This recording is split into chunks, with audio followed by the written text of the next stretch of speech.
Mga kababayan, this is exactly why choosing our leaders intelligently matters. Napanood ko po yung interview ni Vice President Sara Duterte with GMA News reporter sa The Hague. Tinanong po siya tungkol sa Pax Silica. At base po sa naging sagot niya, she appeared unfamiliar with the issue na parang doon pa lang niya first time na narinig yun, no? Let's watch the clip para kayo po mismo ang humusga. Ma'am, any thought po about sa Pax Silica na balak po itayo sa Pilipinas? Ano na? Pax Silica. Yung Pax Silica. Pax Silica. Hindi ma'am, Pax Silica. Do you know anything about that? Wala ako. I cannot comment on that. Ang nakakapagtaka po nito, ordinary citizens are already asking questions about Pax Silica. Ilang linggo na rin po akong may mga natatanggap na request from our followers. They are asking me to discuss its possible benefits, yun daw risks, and implications nito for the Philippines. Hindi ko po ito ginawa kaagad because I wanted to study it carefully. Kaya nakabinbin pa. Well, whether the economic and technological benefits truly outweigh the possible environmental, energy, water, and geopolitical concerns, aalamin po natin lahat yan. And I will discuss that separately for you. But here is the bigger issue na po.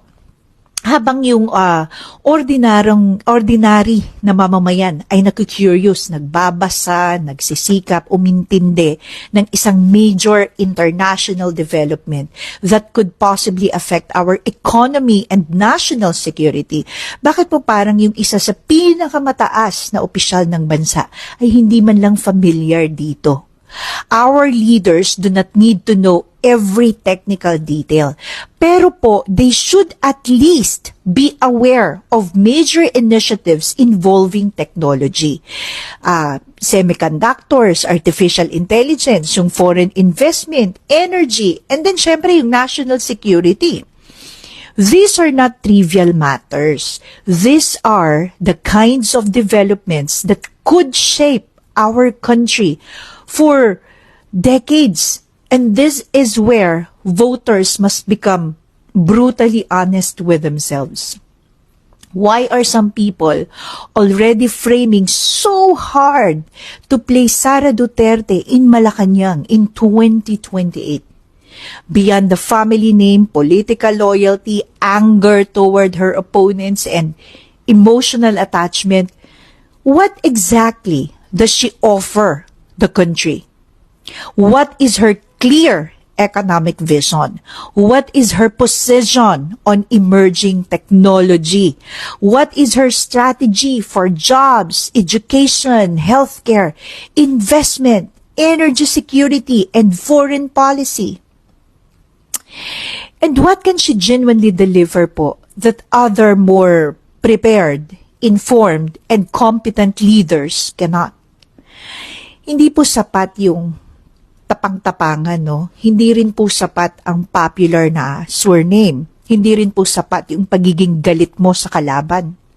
The presidency po is not a reward for loyalty, and it is certainly not an inheritance.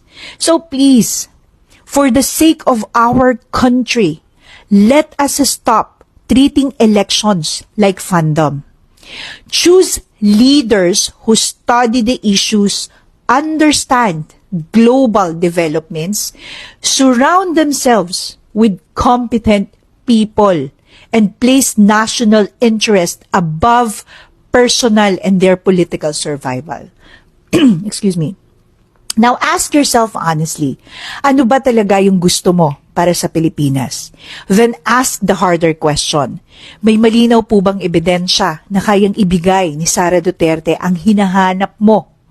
Or are you simply convinced that she can because you desperately want to believe it? Diba? Critical thinking begins when loyalty ends and evidence starts. Kaya hindi na po ako nagtataka kung wala nga pong alam na accomplishments ng mismong administration na kabahagi siya si VP Sara. Hindi dapat shallow ang kaalaman dapat niya sa sarili niyang bayan.